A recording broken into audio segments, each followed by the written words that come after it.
দেখতে চাস? দেখ আমি কে। একমাত্র বাসুদেব সার্বভৌম পণ্ডিত হইতে আজকে আমরা যে রূপের প্রকাশ পেলাম সেই রূপ আর কেউ দেখেনি, একমাত্র দেখেছিলেন বাসুদেব সার্বভৌম পণ্ডিত। তিনটি বাহু, এক পাশে তিনটি আর এক পাশে তিনটি ষড়ভুজবর্তী, ছটি বাহুর দ্বারা প্রকাশিত করেছিলেন, প্রবিষ্ট করেছিলেন বাসুদেব সার্বভৌম পণ্ডিতকে। যেই গোবিন্দের নাম হচ্ছে ষড়ভুজ মহাপ্রভু। এই যে ষড়ভুজ, ছটি বাহু,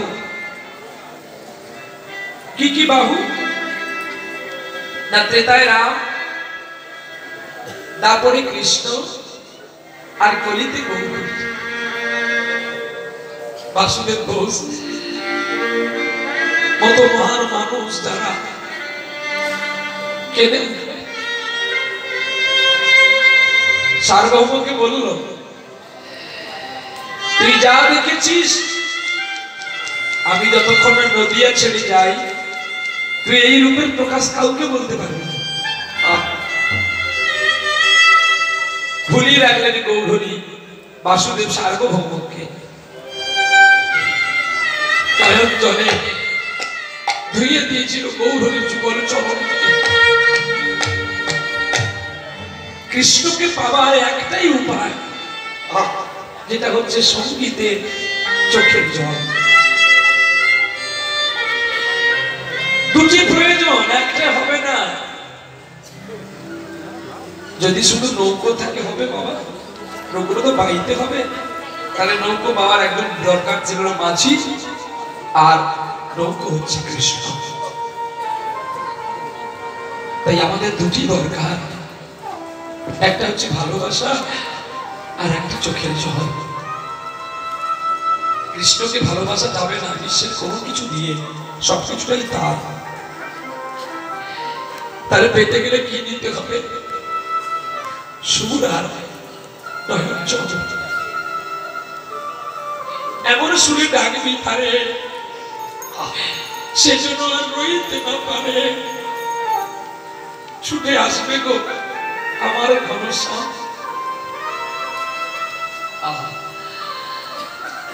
আমি কদিন আগে, বোধহয় 3 দিন আগে গাড়ির মধ্যে ওরাই, আজকে যে আমি গৌরচন্দ্রিকা গুরু বন্দনা করলাম, ওরাই মোবাইলে বাজিয়েছিল আজ নিশীথে আসবে আমার বন্ধু কালাচাঁদ।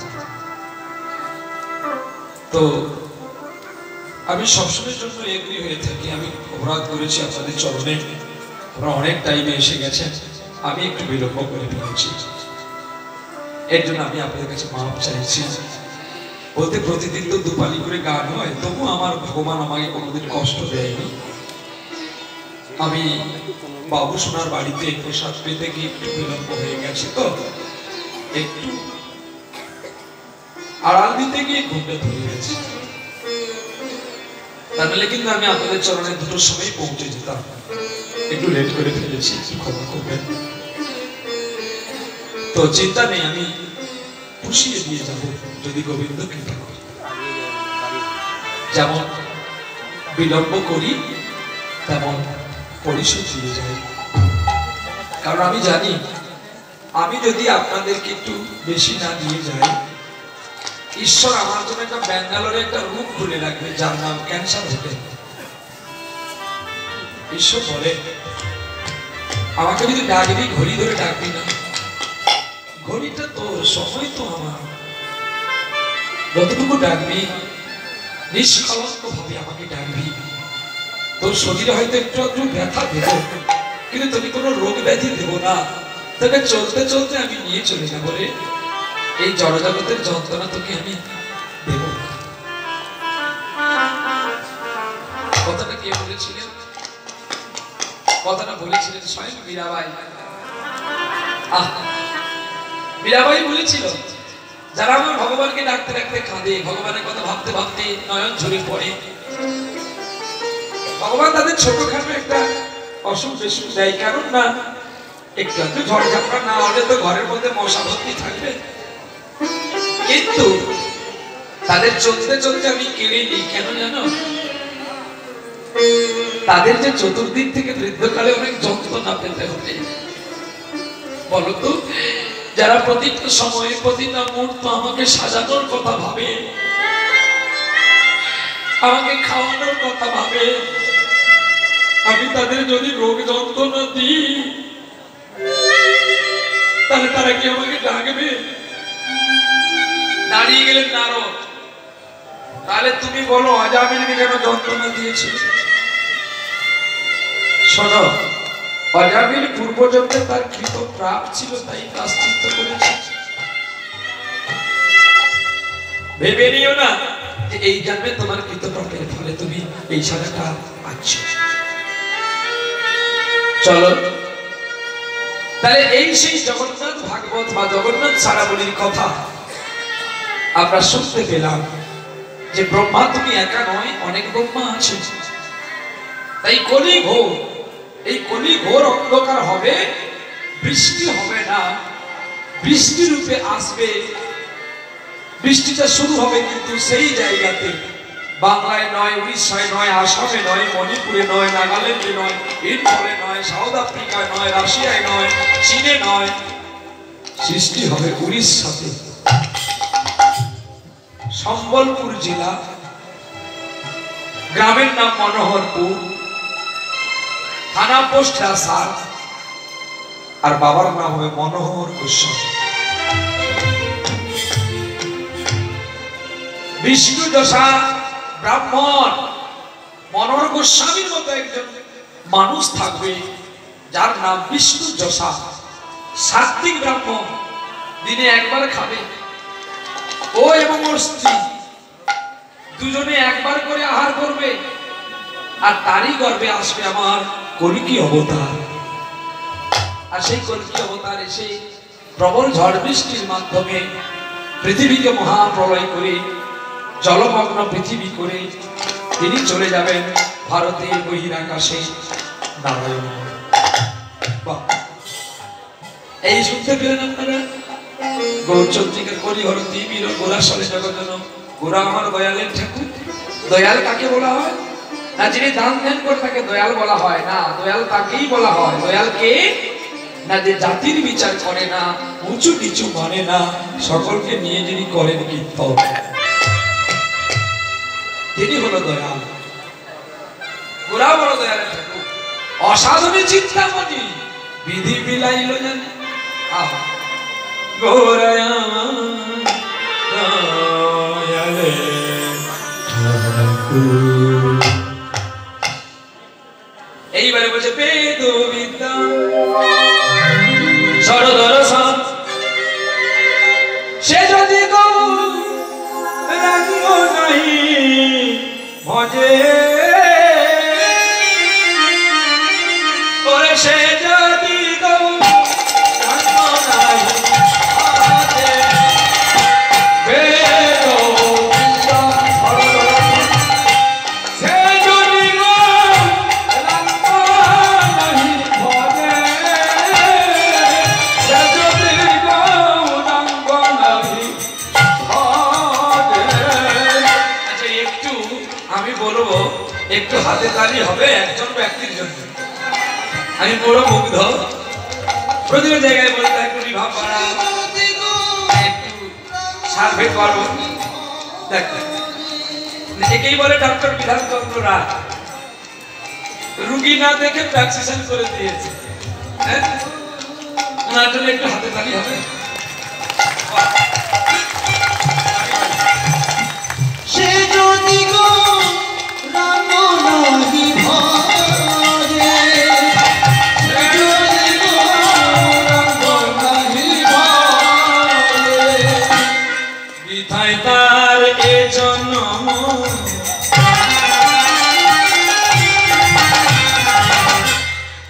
লোচনা বিহীন জন, বিধায় তাহার এ জন্ম।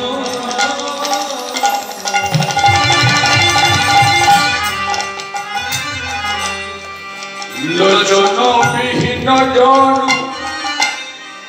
তারপনে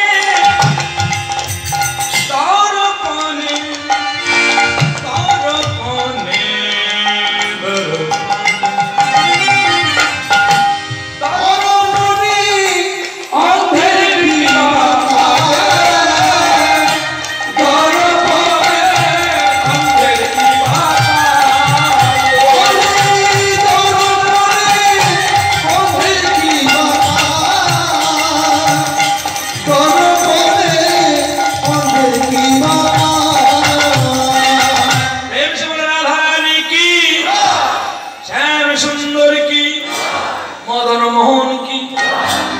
बोलवार भगवान की हृदय गौर विष्णु प्रिया प्रेमानंदे हृदय गौर हरि हरि हरि যেই গান আমরা জানবো, যেই গান আমরা শ্রবণ করবো, যেই গানের ব্যাখ্যা না জানবো তাহলে গান শুনে লাভ নাই। বলছে বেদ বিদ্যা সরদর্শন। আমি বেদ বিদ্যা পাঠ করলাম, পুরাণ পাঠ করলাম, ভাগবত দর্শন করলাম, আমি বেদ দেখলাম, স্মৃতি দেখলাম, শ্রুতি দেখলাম, কিন্তু আমার যদি গৌরাঙ্গের ভজনের মতি না হয়, আমি যদি মানুষকে উঁচু নিচু জ্ঞান করি, তাহলে কিন্তু আমার কৃষ্ণ ভজন সাধন হবে না। এই দেখ আমি তোমার সঙ্গে এমনি মজা করেছি, কিন্তু খারাপ ভেবো না, কারণ আমি এক যাজা বল, পৃথিবী আমাকে আপন করেছে, তোমারে করেছে পর, তাই আমি যাজা বল। আমরা যাযাবর সবাই গো মা, তোমার বাড়ি গান করতে যাইনি বলে তুমি কত কষ্ট পাও, তাই না মা? কি রে মা, তুই দূরে থাকলে কি আমি আমার লক্ষ্যটা কিন্তু এত দিতে পারছি। ভালোবাসা মনে ভিখারি করেছে মা, তোমারে করেছে আমি, কিন্তু আমি যে মা দুটি হস্ত বন্ধ। এই দেখ 25 সালে কেউ ডেট পেল না, আজকে 5 জন ফিরে গেল আমার খোকার বাড়ি থেকে। তাই ভাবছি ঈশ্বর কেন বেশি গান দিচ্ছে জানিস? তার ভজন থেকে তিনি সরাবেন, এটা জানতে হবে। যখন তোমার গান কম ছিল তখন তুমি গোবিন্দকে ভালোই চিনেছিলে, তার তোমার সাধন ভজনটা ঠিক ছিল। আর যখন তোমার গানের কিন্তু বেশি হবে, তোমার সাধন ভজন কিন্তু কমে যাচ্ছে। তোমার ব্যাগ ভর্তি হচ্ছে বটে, কিন্তু তোমার ভগবানকে ডাকা হচ্ছে। এই ঈশ্বরকে ডাকতে গেলে প্রোগ্রাম কমাতে হবে। আমি আজকে পূর্ণিমা পেয়ে গেছে, আজকেই সকালবেলায় আমার মহাপ্রভু গোবিন্দকে কোলে নিয়ে বলেছি, ভালো লাগলে 2-1টা বায়না দে, নাহলে আমার আর দরকার নেই। তবে সামনের সাল থেকে আমি এক পালি করেই গান গাইব, আর বাকিটা সময় তুমি গান দেবে।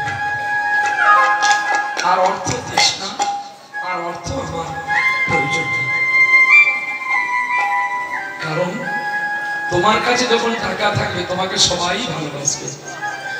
তোমার টাকা সরে গেলে তোমায় কেউ ভালোবাসবে না, কিন্তু তোমার সাধন যদি থাকে, মৃত্যুর পরেও তোমার বৈতরণী নদীটা পার করাবার জন্য এই দুটো ব্যক্তি আসবে। তাই তাকে চেনো, তাকে ভালোবাসো, তাকে ভালোবাসতে হবে। কথা দিলাম যাবো, তোদের বাড়ি যাবো, তবে সময় মতো যোগাযোগ করে নিবি। তবে একবারই বেশি হবে না, সবাইকে বললাম। আমি কিছুদিন আগে প্রত্যেকটা ইউটিউব চ্যানেলকে বন্ধ করে দিয়েছিলাম, কাউকে ক্যাসেট করতে দিইনি। কারণ কেন দিইনি? এরা নিজেরা ভিউ বাড়াবার জন্য এর কথা তার কাছে বলে, তার কথা এর কাছে বলে, এই বলে নিজেরা টাকা কামাচ্ছে, আর জরিমানা, দোষ নাম, বদনাম আমাদের মতো কীর্তনে ভারী দিচ্ছে। কিছুদিন আগে একটা ইউটিউবে আমি পেলাম যে আমি নাকি পদ্ম পলাশ, যিনি সারেগামাপা চ্যাম্পিয়ন কীর্তনে, আমি বদনাম করেছি। অথচ তিনি আমাকে দাদার মতো শ্রদ্ধা করে, যথেষ্ট তিনি তার যোগ্যতা সম্পন্ন তিনি সারেগামায় গেছেন। তাহলে আমার তার সঙ্গে শত্রুতা করে কিছু লাভ আছে কি? আমি কিছু ফল পাবো কি? কেন করতে যাব? আর এটাই জানবে, যারা বৈষ্ণব কীর্তনীয় হয় তারা কারো নিন্দা করে না, তারা প্রশংসা করে। খুব ভালো গুণের মানুষ। তো এটা নিয়ে পদ্মপলাশ আমাকে ফোন করে বলে, তুমি এই আমার কথা বলেছো তুমি? আমি কি ভাই রে, দেখ আমি আগে তোমাকে বলে ফেলি, বলতে গিয়ে যদি ভুল করি আমি তোমাকে ক্ষমা চাইছি। তারপরে আমি এই জন্য আমি বলে দিয়েছিলাম যে আমার কীর্তনে কেউ ইউটিউব করতে পারবে না, কেউ না, আমি কাউকে করতে দেবো না। কমিটি আমাকে ডেকেছে আমার গান শুনবে বলে, তার গান ভালো লাগলে পয়সা দেবে না, তার দরকার নেই।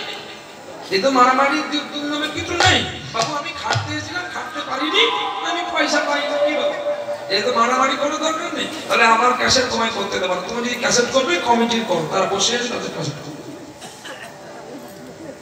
তো একটা ছেলে আমাদের ওই নেপালগঞ্জের সাইডে ছেলেটা খুব কাঁদলো, আমাকে জড়িয়ে ধরে। খুব গরিব বাড়ির ছেলে এসছে, তো তার চোখের জল আমি আর না ফেরাতে পেরে বলেছিলাম, যাও তোরা ক্যাসেট করবি যা, তবে এটা শোন, ভালোবাসা মানুষের প্রতি রাগ। তোর কপালে যতটুকু আছে তুই ততটুকুই পাবি। তুই বেশি যদি লাভ ঝাপ করিস, বড়দের 2 বছর পাবি, 4 বছর কমে যাবে। কিন্তু না, আমি কোনোদিন কোনো ইউটিউব চ্যানেলম্যানকে বলিনি যে আমার গানের জন্য যে তোমরা পয়সা পাচ্ছ আমাকে 10 টাকা দাও, তো আমি বলিনি। কিন্তু আমি প্রত্যেকটা সময় বলে বেড়াই, আমাকে পয়সা দিতে হবে না, কোনো অন্ধ যদি রাস্তায় যায় তাকে যদি 5 টাকা দিস, আমি বললে আমার হাতটা শান্তি পাবে। কোনো বোবা খেতে পায় না, তাকে যদি একটা জামা কিনে দিস, আমার আত্মা শান্তি পাবে। আজকে দোল পূর্ণিমা বলে গুরু পূজা করলো আমার অরুণ ছেলে, ধুতি নিয়ে এসে যা গুরু বৈষ্ণবকে দিতে হয় দিয়ে পুজো করছে। আমি বলছি, খোকা রে, কালকে তো তোর দাদুর জন্মদিন, যেহেতু তুই আমাকে বাবা বলেছিস, তাহলে আমার বাবাকে মহাপ্রভু, তাহলে কালকে যখন তোর দাদুর জন্মদিন ওটা রেখে দে, কালকে ওটা দিয়ে পুজো করবো। এই হচ্ছে ভগবানের প্রতি ভালোবাসা। তোমরা আরো বড় হও, ইউটিউব চ্যানেল ম্যান সবাই আরো বড় হও, কিন্তু জীবনে যদি প্রতিষ্ঠান পেতে চাও